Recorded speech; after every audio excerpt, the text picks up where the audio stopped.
So hello what's up, कैसे हैं आप सब। स्वागत है आप सबका to the second session of the revision of SA 240। जैसे मैंने आपको वादा किया था सर, जो फ्रॉड रिस्क फैक्टर्स हैं of fraudulent financial reporting, FFR, fraudulent financial reporting, वो हम इस रिवीजन में कवर करेंगे। सबसे पहले सर एक बात बताओ, फ्रॉडलेंट फाइनेंशियल रिपोर्टिंग करी क्यों जाती है? जनरली कंपनी की चार चीजों से खेलने के लिए, यानी जो कंपनी का रेवेन्यू है, जो कंपनी के खर्चे हैं, जो कंपनी के एसेट्स है, जो कंपनी के लायबिलिटीज हैं, इनको कहीं ना कहीं ऊपर नीचे करने के लिए कंपनी क्या करती है? फ्रॉडलेंट फाइनेंशियल रिपोर्टिंग करती है।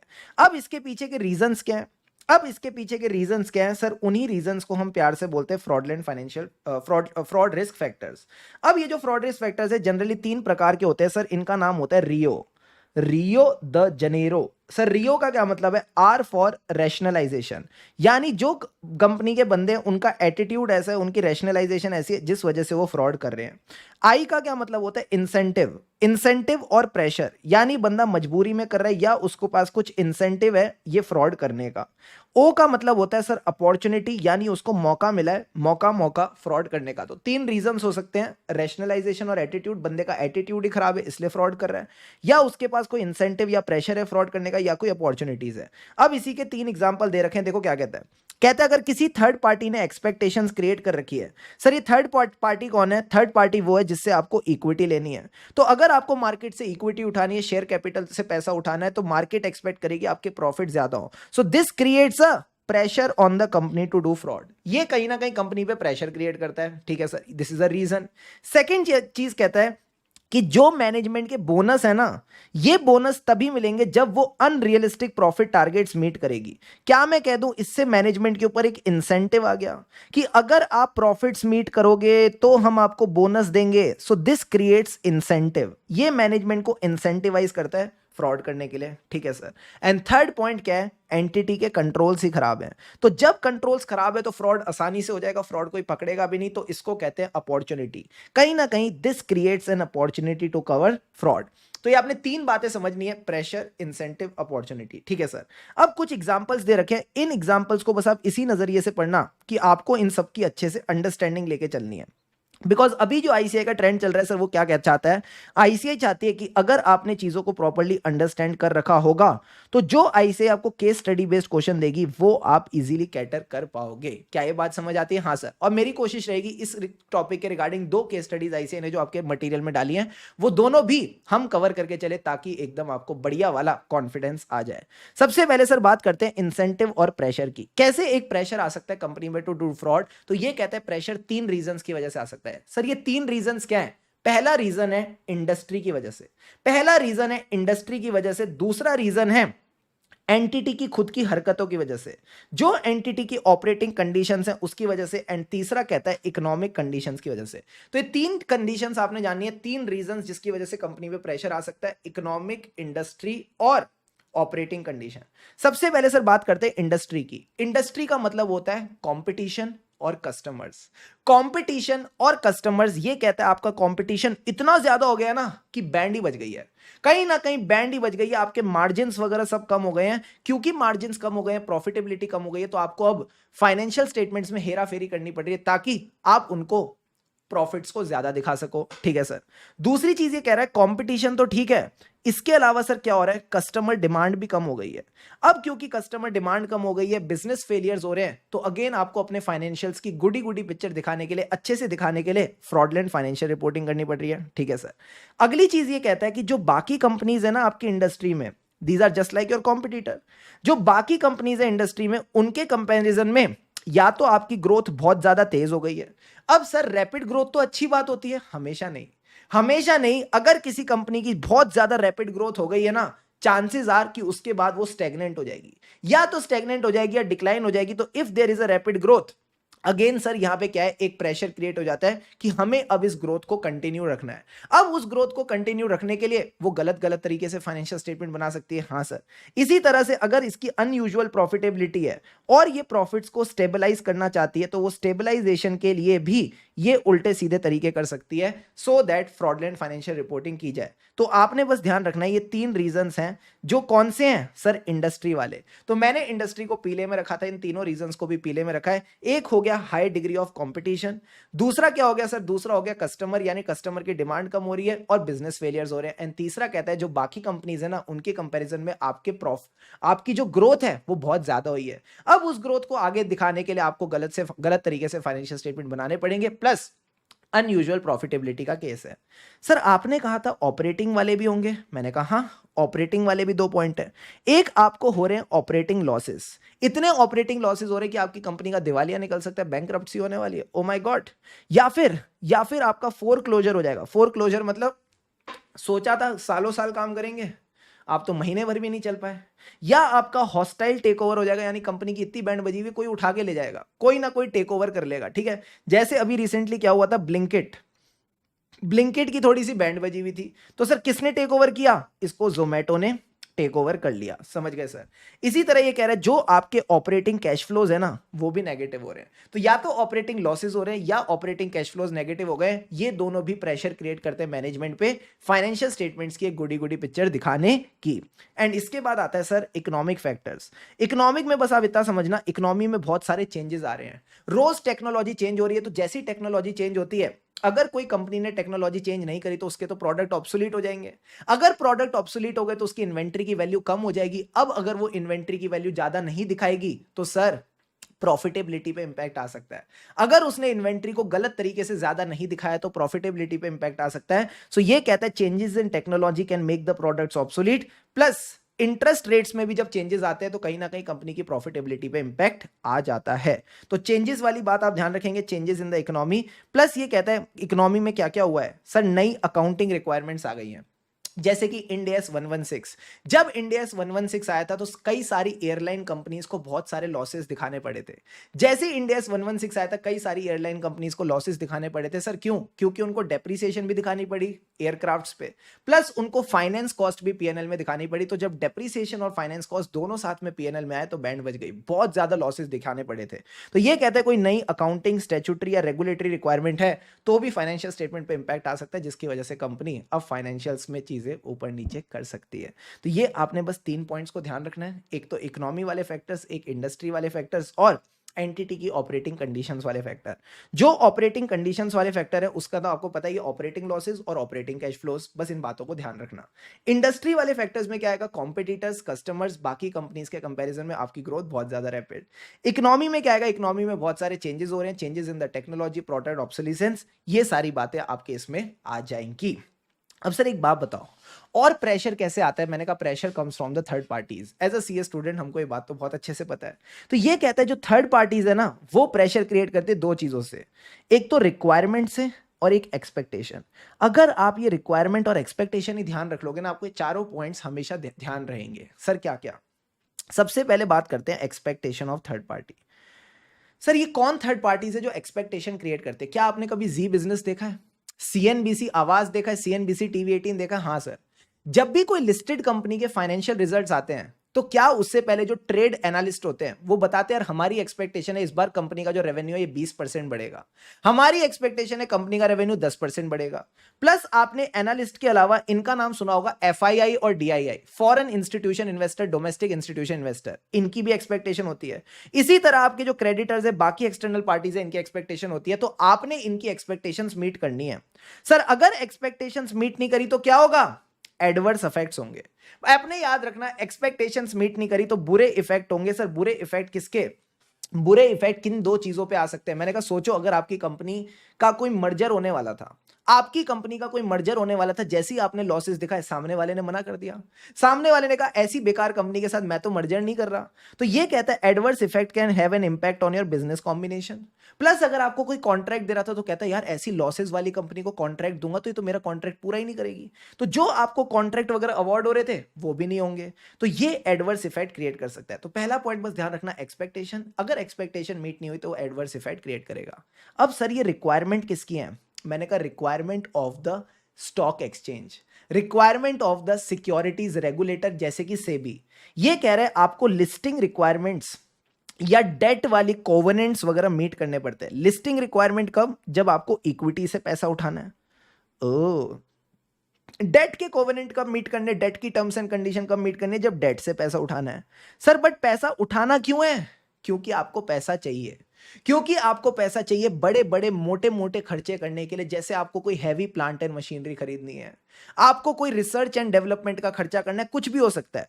So you need to obtain additional debt और equity financing for any major research and development expenditure और एनी कैपिटल एक्सपेंडिचर। तो मैंने आपको कहा था ना, बस दो बातें ध्यान रखना, रिक्वायरमेंट और एक्सपेक्टेशन। इधर देखो, एक्सपेक्टेशन वाला पॉइंट क्या? आपको थर्ड पार्टी की एक्सपेक्टेशन मीट करनी है। नहीं करेंगे तो एडवर्स इफेक्ट, नहीं करेंगे तो एडवर्स इफेक्ट, यानी जो आपका बिजनेस कॉम्बिनेशन या कॉन्ट्रैक्ट मिलने वाला था वो नहीं मिलेगा अगर बेकार रिजल्ट दिखाया तो। ठीक है सर।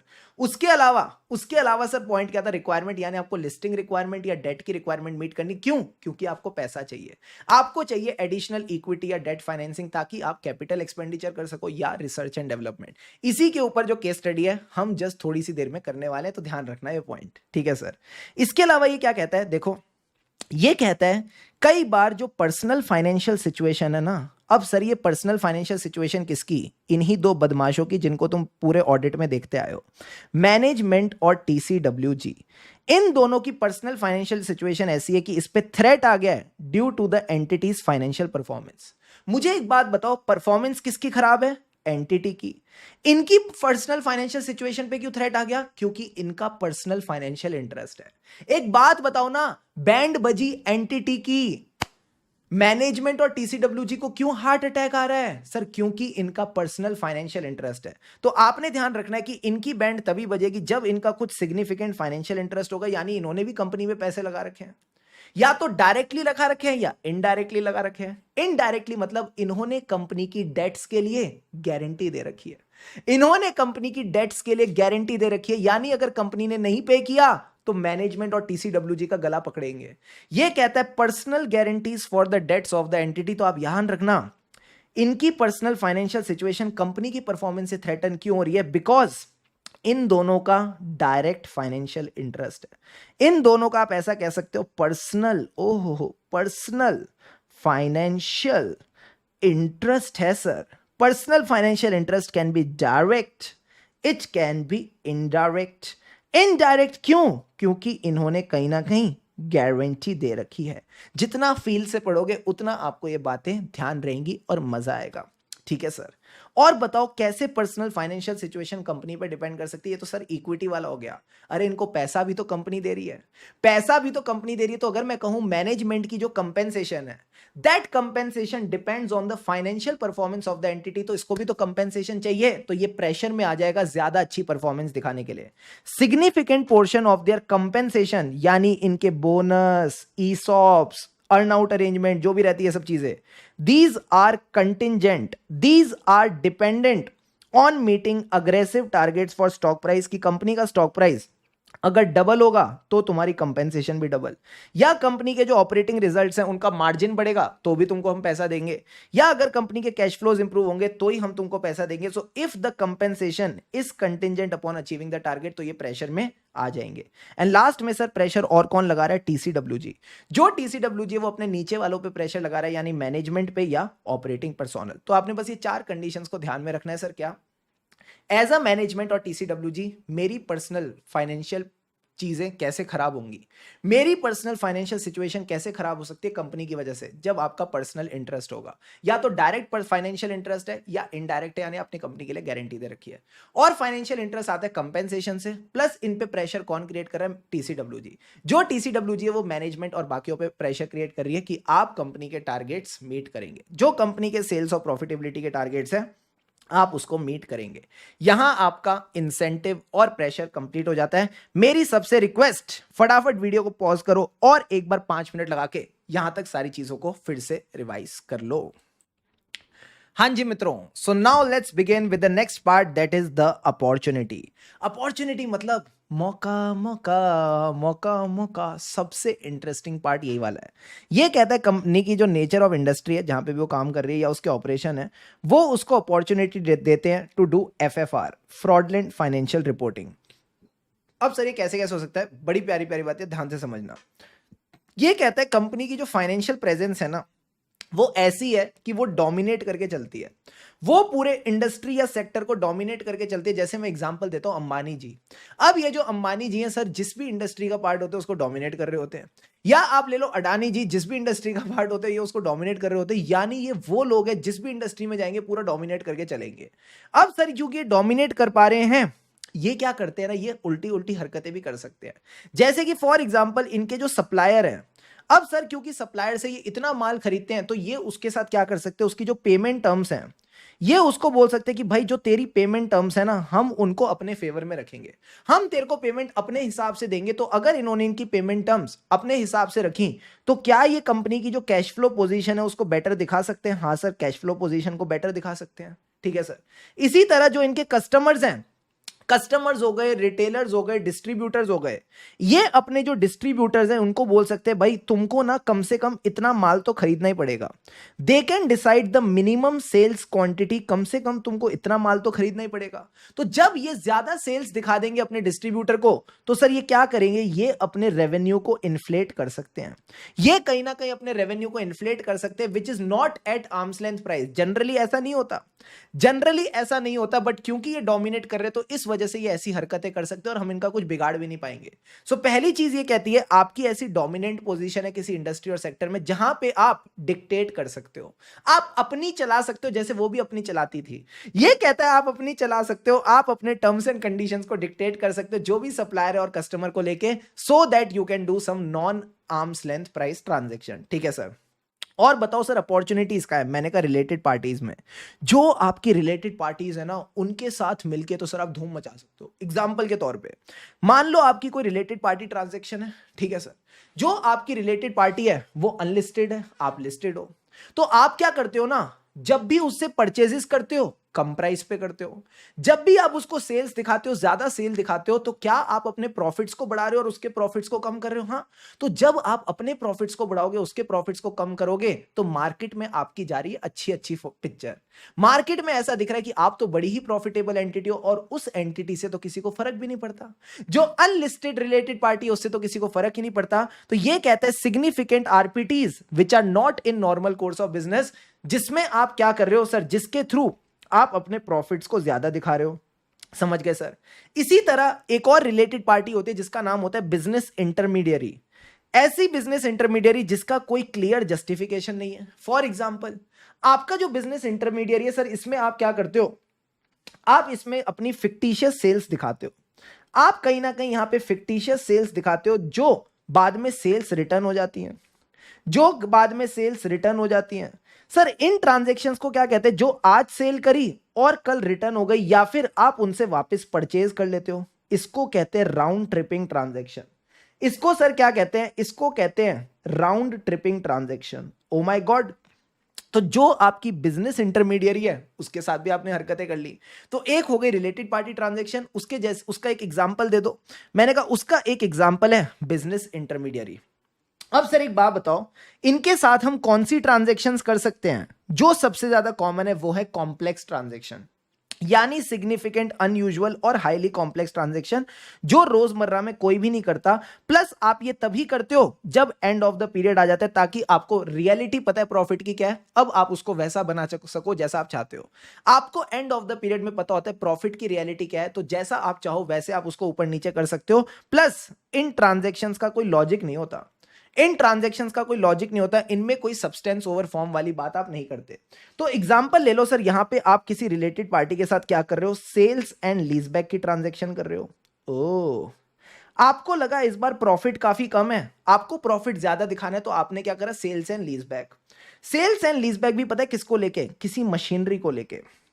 अब इस सेल्स एंड लीजबैक में आपने क्या किया, जो आपने एक मशीनरी की सेल करी सर, वो सेल तो आपने कर दी 1000 रुपए पे। Oh my God. इसकी कॉस्ट कितनी थी सर, इसकी कॉस्ट मान लो थी 400 रुपए। ठीक है सर। तो अगर आपने सेल करी 1000 पे, कॉस्ट थी 400, तो कितने का प्रॉफिट दिखाया, 600 का प्रॉफिट दिखाया।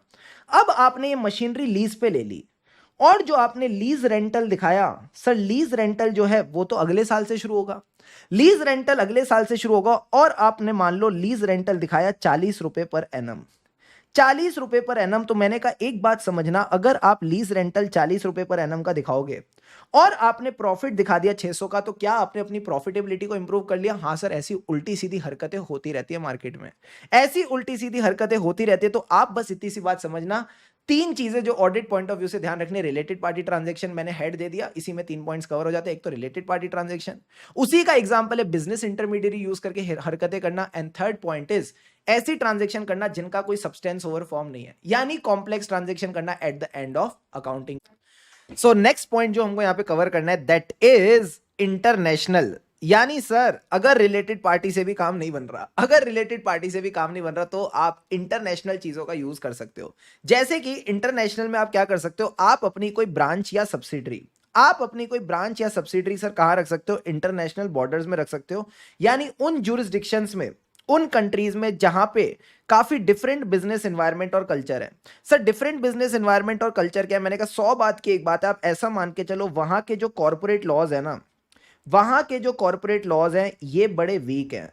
यानी इंडिया में अगर आपको लग रहा है दिक्कत हो रही है, इंडिया में बड़ी दिक्कत हो रही है सर हेरा फेरी वाली ट्रांजैक्शंस करने में, फ्रॉड करने में, तो आप क्या कर सकते हो, आप अपने बिजनेस का कोई यूनिट या ऑपरेशन ऐसी कंट्रीज में रख सकते हो जहां के कॉर्पोरेट लॉज वीक है। तो वहां पे अगर आप क्या करोगे, कुछ फ्रॉडलेंट फिक्टिशियस सेल्स करोगे या कुछ फिक्टिशियस परचेजेस वगैरह दिखाओगे, तो फिर उनको पकड़ना मुश्किल हो जाएगा। तो फ्रॉडलेंट फाइनेंशियल रिपोर्टिंग करने के लिए कई बार कंपनीज क्या करती है, वो अपने कुछ बिजनेस यूनिट्स, वो अपने कुछ ऑपरेशंस ऐसी कंट्रीज में लगाती है जहां के कॉर्पोरेट लॉज में दम नहीं है।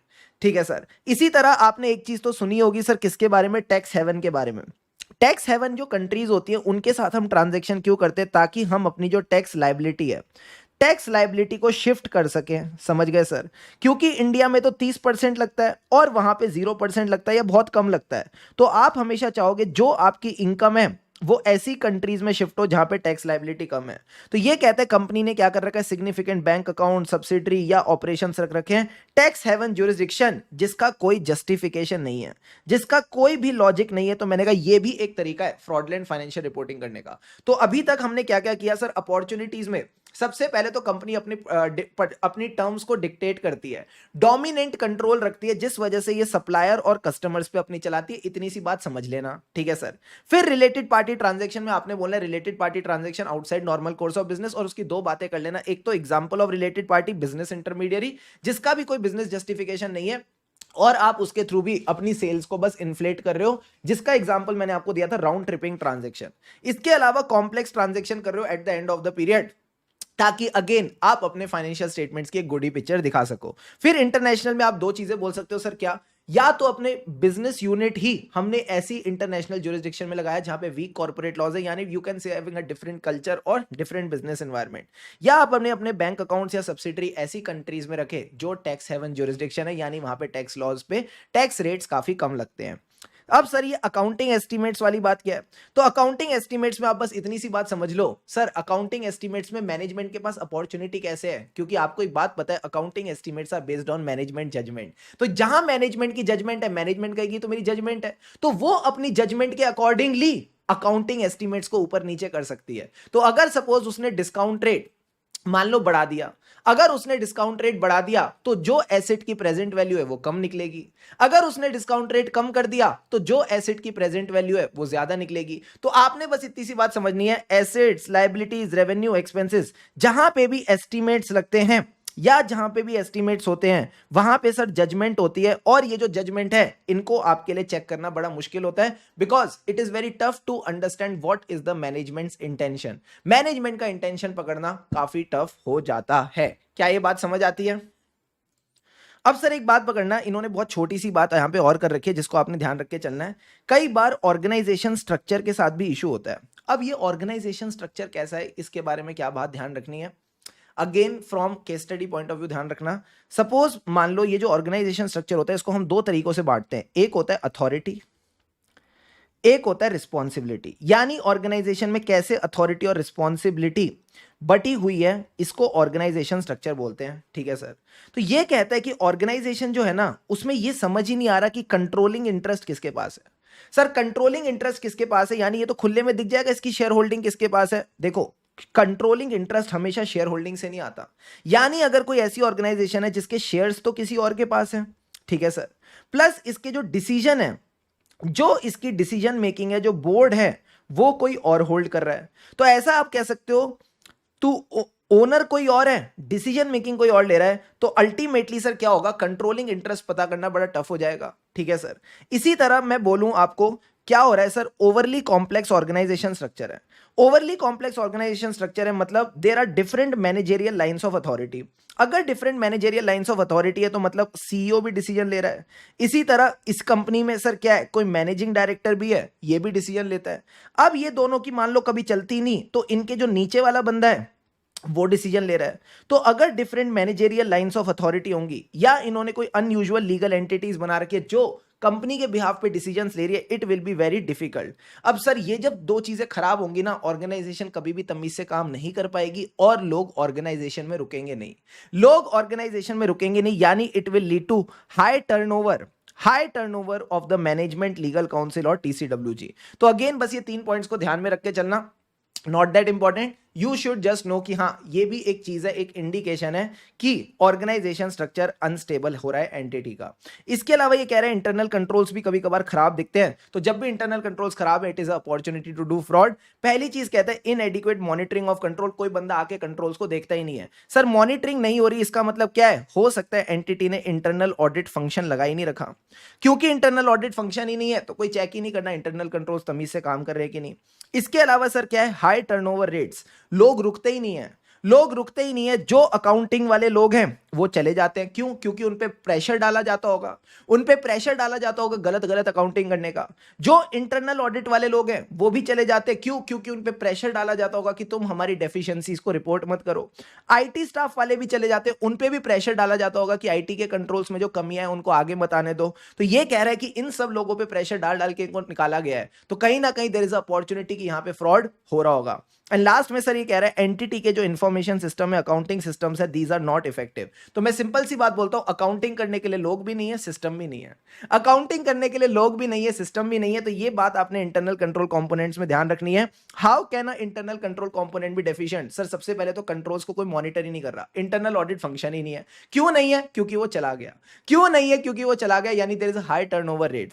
मैं कहता हूं इंटरनल ऑडिटर क्या, अकाउंटिंग वाले भी चले गए और अकाउंटिंग सिस्टम भी नहीं है, और जो अकाउंटिंग सिस्टम है वो भी कहीं ना कहीं नहीं है। ये तीनों बातों को आप इसमें ध्यान रख के चलेंगे। यहां हमारा जो अपॉर्चुनिटी वाला पार्ट है वो कहीं ना कहीं कंप्लीट हो जाता है। So I hope all these examples are crystal clear to all of you. Last में सर आ जाता है एक टॉपिक जिसका नाम है एटीट्यूड और रैशनलाइजेशन। उससे पहले मेरी आपसे रिक्वेस्ट रहेगी 5 मिनट एक बार वीडियो को पॉज करके अपॉर्चुनिटी वाले पॉइंट्स को एक बार फटाफट गो थ्रू कर लो। हाँ जी मित्रों, अब आ जाओ सर एटीट्यूड पे। एटीट्यूड के साथ क्या दिक्कत है? मैंने कहा मैनेजमेंट के एटीट्यूड के साथ दिक्कत है। जो मैनेजमेंट है ये सर हवा में उड़ रहा है, बहुत ज्यादा हवा में उड़ रहा है। कहता है हम ये कर देंगे, वो कर देंगे, शेयर प्राइस को डबल कर देंगे, 5 टाइम्स कर देंगे। यानी देयर इज एक्सेसिव इंटरेस्ट, ज्यादा ही उतावलापन आ गया मैनेजमेंट पे इन मेंटेनिंग और increasing the stock price. Sir खुद तो एक्साइटेड है ही, ये दूसरों को भी ज्यादा एक्सपेक्टेशंस क्रिएट कर रहा है। ये कह रहा है practice of the management by committing, अलग ही कमिटमेंट कर रहा है। ज्यादा कमिटमेंट करेगा ना तो इस पे प्रेशर आ जाएगा, ज्यादा कमिटमेंट करेगा तो इस पे इंसेंटिव और प्रेशर वाला प्रेशर आ जाएगा। कमिटमेंट कर देता है एनालिस्ट को, क्रेडिटर्स को, थर्ड पार्टीज को, हम धूम मचा देंगे, बड़े बड़े फोरकास्ट दे रहा है कि टर्नओवर डबल हो जाएगा, ट्रिपल हो जाएगा। अब सर खुद को तो मिर्ची लगी रही है, दूसरों को भी लगा रहा है, एंड दोनों के साथ साथ सर क्या कर रहा है, जब ये चीजें अचीव नहीं होती तो उल्टे सीधे हरकतें करता है। यहां लिखो, अगर ये दोनों चीजें अचीव नहीं होती तो सर क्या करता है, इन दोनों चीजों को अचीव करने के लिए उल्टी सीधी हरकतें करता है। यानी there is a interest by the management to employ inappropriate means, गलत हरकतें कर रहा है ताकि ये क्या कर सके, to minimize the reported earnings for tax motivated reason. ये कह रहा है बड़े बड़े टारगेट करके ये क्या करता है, उल्टी सीधी हरकतें करता है ताकि ये अर्निंग्स को मिनिमाइज कर सके, ताकि टैक्स भी कम दे सके। मैंने कहा ठीक है सर, आपको कैसे पता ये उल्टी सीधी हरकतें करता है? पुरानी हिस्ट्री है, इसकी पुरानी आदतें हैं। तो ध्यान रखना, अगला पॉइंट क्या है सर, पुरानी आदतें। पुरानी आदत का क्या मतलब है सर? पुरानी आदत का मतलब है there is a known history कि ये लोग जो सिक्योरिटी लॉज होते हैं, सिक्योरिटी लॉज जैसे इंडिया में सेबी की रेगुलेशंस हैं या जो बाकी लॉज एंड रेगुलेशंस हैं, उनको वायलेट वगैरह करके चलते हैं। कई बार मैनेजमेंट फ्रॉड के लिए पकड़ा गया है, क्लेम्स हैं कंपनी के अगेंस्ट, इन्होंने वायलेट किए laws and regulation. And sir जब इंसान पकड़ा जाता है ना उसका मोराल कम हो जाता है, जब इंसान पकड़ा जाता है उसका मोराल कम हो जाता है, यानी ही इज लेस मोटिवेटेड। तो जब आपका मोटिवेशन कम हो जाता है ना तो आप उल्टी सीधी हरकतें करने लगते हो। So low morale among the senior management. तो एटीट्यूड में बस आपने ध्यान रखना है, अगर आपके केस स्टडी में क्वेश्चन में ऐसा लिखा है कि मैनेजमेंट बड़े बड़े वादे कर रहा है, मैनेजमेंट बड़े बड़े वादे कर रहे हैं एनालिस्ट से, तो इसका मतलब इसका एटीट्यूड खराब है। अगर मैनेजमेंट को खुद को बहुत ज्यादा इंटरेस्ट है कंपनी के शेयर प्राइस को ऊपर ले जाने में, अर्निंग्स को ऊपर ले जाने में, अगेन उसके एटीट्यूड के साथ दिक्कत है। अब सर इन दोनों के साथ अगर मैनेजमेंट टैक्स बचाने के लिए कम अर्निंग्स दिखाता है इन अप्रोप्रिएट तरीके से, तो भी सर क्या है, तो भी उसका यू कैन से एटीट्यूड के साथ दिक्कत है। अब एक बात बताओ, इन अप्रोप्रिएट मींस जब ये करेगा, आपको कैसे पता इन अप्रोप्रिएट मींस करता है? पुरानी आदत है, यानी there is a known history की मैनेजमेंट कंप्लाई नहीं करता लॉज एंड रेगुलेशन से, फ्रॉड करता है और टीसीडब्ल्यूजी भी फ्रॉड करती है। एंड लास्ट में sir there is a low moral in the management, यानी अगर मैनेजमेंट का मोटिवेशन कम है तो इनका एटीट्यूड भी खराब रहेगा। इस तरह से फाइनेंशियल स्टेटमेंट ठीक से नहीं बनाएंगे। अब सर ये जो अदर्स वाले फैक्टर्स हैं, मेरी आपसे बस एक छोटी सी रिक्वेस्ट रहेगी, इनको रीड करके चलना, बिकॉज इनसे भी कहीं ना कहीं केस स्टडी बेस में कोई ना कोई एक लाइन उठा के ऐसे क्वेश्चन बना सकता है। फॉर एग्जांपल सर पहली चीज ये क्या कहता है, कम्युनिकेशन, इंप्लीमेंटेशन, सपोर्ट और enforcement of entities values. Entity में किस तरह के संस्कार हैं उस पर डिपेंड करेगा कि कंपनी में फ्रॉड हुआ कि नहीं। यानी एंटिटी क्या वैल्यूज कम्युनिकेट कर रही है, क्या वो एथिकल स्टैंडर्ड्स कम्युनिकेट कर रही है, या फिर वो इन एप्रोप्रिएट वैल्यूज, गंदे गंदे संस्कार, गंदे गंदे एथिकल स्टैंडर्ड्स कर रही है विच आर नॉट इफेक्टिव। इसके अलावा सर ये कहता है कि जो हमारे फाइनेंशियल स्टेटमेंट्स हैं, जो हमारी अकाउंटिंग पॉलिसीज हैं, एस्टिमेट्स हैं, ये किसको बनाने चाहिए सर? अकाउंटिंग पॉलिसीज और एस्टिमेट्स बनाने चाहिए फाइनेंशियल वाले लोगों को, जो फाइनेंस के लोग हैं उनको बनाने चाहिए। बट हमारे केस में कौन बना रहे हैं? नॉन फाइनेंशियल लोग। तो ये भी सर किस में आ जाएगा? ये भी एटीट्यूड का पार्ट बन जाएगा। ठीक है सर, एटीट्यूड का पार्ट क्यों? क्योंकि अगर कंपनी का एटीट्यूड ठीक रहेगा तो सही लोगों को काम करवाएगी ना, सही लोगों से काम कराएगी। नॉन फाइनेंशियल लोगों को क्या पता अकाउंटिंग पॉलिसी क्या होती है, अकाउंटिंग एस्टिमेट क्या होते हैं? हाँ सर। इसी तरह अगर ऑडिटर ने इंटरनल ऑडिटर या स्टैट्यूटरी ऑडिटर ने उनके इंटरनल कंट्रोल में कोई कमी निकाली, कोई सिग्निफिकेंट डेफिशिएंसी निकाली और मैनेजमेंट ने उसको इग्नोर कर दिया, मैनेजमेंट ने उस पर कोई एक्शन नहीं लिया, इसका मतलब मैनेजमेंट का एटीट्यूड खराब है। इसी के ऊपर मैं आपको अभी थोड़ी देर में क्वेश्चन कराने वाला हूं, रेडी रहना। ठीक है सर। इसके अलावा ये क्या कहता है, जो ओनर्स और मैनेजमेंट है, कहते हैं सेपरेट लीगल एंटिटी कॉन्सेप्ट गया भाड़ में। सेपरेट लीगल एंटिटी कॉन्सेप्ट गया भाड़ में, यानी एंटिटी का पैसा हमारा पैसा, हम एंटिटी के पैसे से ही पर्सनल एक्सपेंसेस भी कर लेंगे।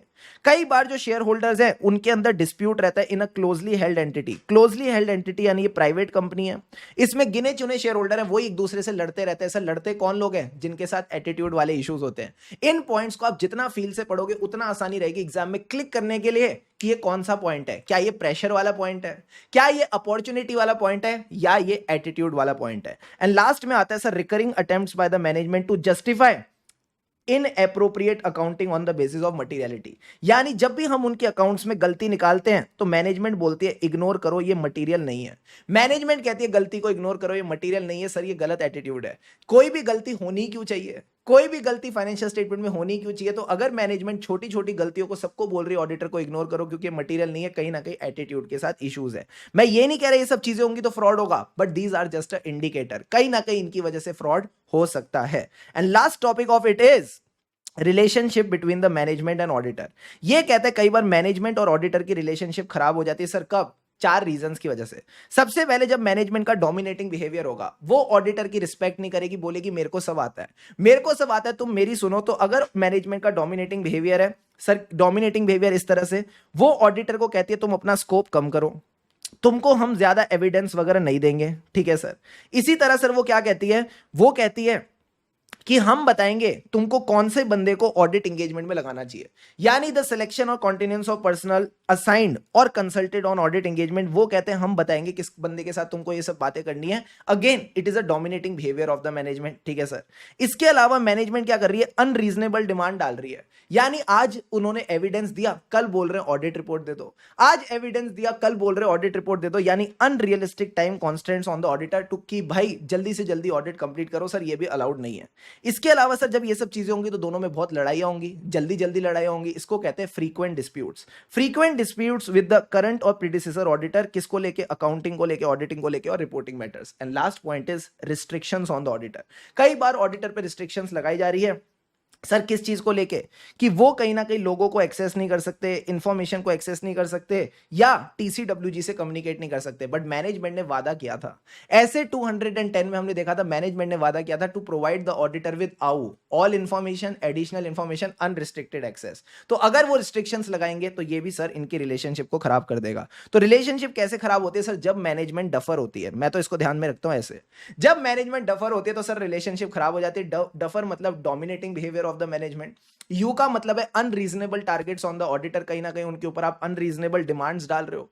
एफ का मतलब है जब हरकतें ऐसी होंगी तो बार बार लड़ाई होगी, उसको कहते हैं फ्रीक्वेंट डिस्प्यूट्स। एंड लास्ट में आर का मतलब है restrictions imposed on the auditor. तो ये सारे के सारे पॉइंट्स आपके एटीट्यूड वाले हो गए। सबसे पहले एटीट्यूड वाले पॉइंट्स क्या थे सर, बहुत ज्यादा खुद को इंटरेस्ट है, खुद के साथ साथ दूसरों का भी इंटरेस्ट पैदा कर रहे हैं, और जब ये दोनों इंटरेस्ट हो जाते हैं तो गलत हरकतें करने लगते हैं, यानी inappropriate means to manage their earnings, to manage their taxation. ठीक है सर, ये हमको कैसे पता गलत हरकतें करते हैं सर, पुरानी आदत है। There is a known history of the management for non compliance with laws and regulation. And last में सर जब ये सब हरकतें करते हैं तो इनका मोराल कोई ज्यादा अच्छा नहीं लेगा, लो मोराल ऑफ द मैनेजमेंट। फिर अदर्स में सर क्या थे, अदर्स में आपने बस इनको रीड करके चलना है और कुछ भी नहीं है इसमें। अब सर मैनेजमेंट और ऑडिटर की रिलेशनशिप कब खराब होती है, जब मैनेजमेंट डफर है। डफर मतलब dominating behaviour of the management. उसके बाद sir unreasonable demand on the auditor, frequent disputes between the management and auditor, and R का मतलब है रिस्ट्रिक्शंस ऑन द ऑडिटर। अब सारे बच्चों से मेरी एक छोटी सी रिक्वेस्ट है सर, क्या, now come to your question bank. जो आपके पास, अगर आपके पास सितंबर 23 का एडिशन है तो आपका जो चैप्टर नंबर 20 है ना, ऐसे एड ऑन, उसमें आपका ऐसे 240 के जो क्वेश्चन है आप उस पर आ जाओ। अगर आपके पास मार्च 23 एडिशन का क्वेश्चन, मार्च 24 एडिशन है क्वेश्चन बैंक का, तो आपके ऐसे 240 में ही आपको पीछे मिल जाएगा। ठीक है, come to the question bank fast, आ जाओ। हाँ जी मित्रों, तो सबसे पहला क्वेश्चन है सर किसको लेके, decor limited. It is presently engaged in the manufacturing of fabrics, कहीं ना कहीं कपड़े का काम है, और इसका मन है नया प्लांट लगाने का for manufacturing of special kind of fabric, जिसका अलग ही टेक्सचर और अलग ही फील होगी। ठीक है, तो कहीं ना कहीं कंपनी क्या लगाना चाहती है, नया प्लांट लगाना चाहती है। This kind of fabric has become a hit with the retail customer, retail customer को ये फैब्रिक बहुत पसंद है। अब सर इस प्लांट को लगाने के लिए company needs to set up the plant, जिसके अंदर बहुत सारा कैपिटल आउटले होगा। कैपिटल आउटले मतलब बहुत पैसे लगेंगे, so that they are able to stay competitive in the market. आप कंपनी के ऑडिटर और आपने देखा कंपनी का जो रेवेन्यू है ना, वो इस साल 1000 करोड़ हो गया, और जो कि पिछले साल 750 करोड़ था। जब आपने ऑडिट स्टार्ट किया तो आपने देखा प्लांट कैपेसिटी में कोई चेंज ही नहीं है, एंड जो इंफॉर्मेशन है to setup the new plant, ये आपको पता चली कंपनी के पर्सोनल से। आप मुझे बताओ इससे कैसे डील करोगे, आप मुझे बताओ इससे कैसे डील करोगे। सर 750 करोड़ से 1000 करोड़ कोई छोटा अमाउंट नहीं है, यानी अगर कंपनी ने अपना रेवेन्यू 750 करोड़ से 1000 करोड़ किया तो सर ऐसा क्यों किया होगा। एक इंफॉर्मेशन है, कंपनी को प्लांट लगाना है। अगर प्लांट लगाना है तो पैसे चाहिए, पैसे चाहिए यानी इक्विटी और डेट फाइनेंसिंग चाहिए। कोई इक्विटी और डेट फाइनेंसिंग कब देगा, जब कंपनी के फाइनेंशियल्स अच्छे होंगे। So chances are very high, chances are very high कि कंपनी ने अपना रेवेन्यू इन्फ्लेट किया है। सर अब क्यों किया है, 3 रीजन बताओ। 3 रीजन क्या थे, रियो। रियो का क्या मतलब है, आर फॉर रैशनलाइजेशन, एटीट्यूड और रैशनलाइजेशन। क्या यहां एटीट्यूड की गलती है, नहीं सर एटीट्यूड का तो कोई इशू ही नहीं है। आई फॉर इंसेंटिव और प्रेशर, क्या मैं बोल दूं कंपनी पे प्रेशर है प्लांट खरीदने का, कंपनी पे प्रेशर है पैसे उठाने का ताकि वो प्लांट खरीद सके, answer is yes sir pressure है। तो आप यहां पे सिंपल सी बात बोलोगे सर कंपनी के ऊपर प्रेशर है। ये आपको कैसे पता लगा, सर हमें फ्रॉडलेंट फाइनेंशियल रिपोर्टिंग के रिस्क फैक्टर्स की बात करनी है, क्वेश्चन में लिखा है discuss how you will deal with the above situation as an auditor, paying special attention to the risk of material misstatement due to fraudulent financial reporting। तो अगर आपने एग्जामिनर को बता दिया सर क्या, पहले बताओ फैक्ट्स ऑफ द केस, फिर बोलो there is a excessive pressure on the management कि वो फ्रॉडलेंट फाइनेंशियल रिपोर्टिंग करे ताकि वो रोजी रोजी गुडी गुडी पिक्चर दिखा सके। This is a fraud risk factor जो ऑडिटर को इवेल्युएट करना चाहिए। अब सर रेवेन्यू की टेस्टिंग कैसे करें, अब हम रेवेन्यू की टेस्टिंग कैसे करें, तो सारे बच्चे देखो ये क्या कहता है, auditor can consider the above fraud risk factor for risk of material misstatement. ठीक है सर, अब मुझे एक बात बताना, जब किसी कंपनी में फ्रॉड है तो आपके पास टेस्टिंग के लिए क्या क्या प्रोसीजर हैं। सर ऐसे 330 ने सिखाए थे फर्दर ऑडिट प्रोसीजर, उन्हीं को कहते हैं टेस्टिंग। इसमें आते 2 फर्दर ऑडिट प्रोसीजर, एक तो प्रोसेस को चेक कर लो जिसको कहते हैं टेस्ट ऑफ कंट्रोल, और अमाउंट्स को चेक कर लो जिसमें आते 2 प्रोसीजर। एक आता है इस अमाउंट्स वालों को बोलते हैं सब्सटेंटिव ऑडिट प्रोसीजर, इसी के अंदर आ जाते हैं आपके टेस्ट ऑफ डिटेल्स और एनालिटिकल प्रोसीजर। क्या ऐसा ही होता है, हाँ सर। जो कंपनी फ्रॉड कर रही है क्या वो डॉक्यूमेंट्स में भी हेराफेरी कर देगी, हाँ, तो टेस्ट ऑफ डिटेल्स गया भाड़ में। तो हम क्या कर सकते हैं सर, हम टेस्ट ऑफ कंट्रोल्स कर सकते हैं और एनालिटिकल प्रोसीजर। अच्छा एक बात बताओ, वो कौन सा एनालिटिकल प्रोसीजर होता है जो ऑडिट में डेटा एनालिटिक्स यूज करके होता है सर? उसको बोलते हैं कार्ट, कंप्यूटर असिस्टेड ऑडिट टेक्निक। तो आप ये तीनों चीजें कर सकते हो, test of control, analytical procedure, और एनालिटिकल प्रोसीजर में भी to be specific computer assisted audit technique. तो यहां देखो ये क्या कहता है, auditor will perform substantive analytical procedure, computer assisted audit technique, plus आप कंट्रोल्स को टेस्ट करोगे of the revenue. Sir test of details क्यों नहीं? क्योंकि कंपनी फ्रॉड है तो डॉक्यूमेंट्स में हेराफेरी कर सकती है। इसी तरह से आ जाओ question number 2, CA Ridhima. Internal auditor of track store limited has pointed out deficiencies in the internal control. इसने दो डेफिशिएंसीज निकाली है सर, किसमें? एक तो रिसीवेबल्स में, एक कस्टमर्स में, कि जो कस्टमर्स हैं उनको ज्यादा क्रेडिट लिमिट दी जा रही है based on their track record. ठीक है सर, उनकी कस्टमर की क्रेडिट लिमिट का कोई रिव्यू नहीं होता, प्लस रिसीवेबल्स का रिकंसिलिएशन नहीं होता एट द स्टिपुलेटेड इंटरवल। एक बात बताओ, ना तो आप अपने डेटर्स पे ट्रैक रख रहे हो, ना आप अपने कस्टमर्स की क्रेडिट लिमिट पे ट्रैक रख रहे हो, तो क्या होने वाला है सर? डेटर्स बढ़ने वाले हैं, डेटर्स बढ़ने वाले हैं, और हो सकता है कि सर बैड डेट्स भी बढ़ जाए। इसी के साथ कंपनी के जो बैड डेट्स हैं सर, वो बैड डेट्स भी बढ़ जाएंगे। तो एज अ बताओ, ये कहता है statutory auditor of the company को पता चला कि कंपनी ने इस पे कोई एक्शन नहीं लिया है, कोई आपको गलती निकाल के दे रहा है और कंपनी एक्शन नहीं ले रही, तो सर ये कौन सा फैक्टर होगा? रियो में बताओ, एटीट्यूड और रैशनलाइजेशन? Answer is yes. हमने भी एटीट्यूड और रैशनलाइजेशन में ये वाला पॉइंट पढ़ा था, अगर आपको ध्यान रहे। इधर देखो, management failing to remedy the significant deficiency in internal control. Sir attitude का इशू है, ये भी कहीं ना कहीं एटीट्यूड का इशू है। तो दोस्तों सर इसमें क्या होगा, आप सिंपल सी बात बोलो, ये दिखाता है मैनेजमेंट का करेक्टर खराब है। इट रिफ्लेक्ट्स की एटीट्यूड, करेक्टर और एथिकल वैल्यूज इंटेंशनली वो डिसऑनेस्ट एक्ट कमिट करना चाहते हैं। ये जो इनका फेलियर हुआ है to rectify a known deficiency, sir ये क्या है? ये कहीं ना कहीं एक पोटेंशियल देता है फ्रॉड को। ठीक है सर, एटीट्यूड वाली बात, it is a fraud risk factor related to fraudulent financial reporting, ये आ गया। ठीक है सर, इसके बाद आप सर क्या बोलोगे? इसके बाद आप बोलोगे it can lead to intentional misstatement, क्योंकि जब आप रिव्यू नहीं करोगे कस्टमर्स को, it can lead to companies funds tying with the risky customer due to collusion. हो सकता है मैनेजमेंट और कस्टमर्स मिले हुए हो। So this is a fraud risk factor of fraudulent financial reporting. तो आपने बस इतना ध्यान रखना है सर, क्या ये एटीट्यूड का इशू है, ये कहीं ना कहीं दिखाता है एंटिटी का करेक्टर और एथिकल वैल्यू सही नहीं है, एंड इस वजह से सर क्या हो सकता है, कंपनी के फंड्स डेटर्स में फंस जाएंगे, और हो सकता है कस्टमर्स और मैनेजमेंट मिली हुई हो। So that's why it is a fraud risk factor of fraudulent financial reporting. तो यही दो क्वेश्चन है जो आईसीआई ने दे रखे फ्रॉडलेंट फाइनेंशियल रिपोर्टिंग को लेकर और उसके रिस्क फैक्टर्स को लेकर। तो मेरी आपसे बस ये रिक्वेस्ट रहेगी, जितने भी रिस्क फैक्टर्स हैं उनको बस 10-15 मिनट लगा के एक बार फटाफट गो थ्रू कर लेना। ठीक है, ज्यादा इसमें मेरे को नहीं लगता रट्टा लगाने की नीड है। Just have that conceptual clarity so that अगर एक केस स्टडी बेस्ड क्वेश्चंस आए, you are able to deal with it. Thank you so much for attending this session. अगर अच्छा लगा तो do let me know in comments, and yes, यूं ही खुशी खुशी मन लगा कर पढ़ते रहे, खुशी से पढ़ेंगे तभी आगे बढ़ेंगे। ऑल द बेस्ट, लगे रहो मित्रों।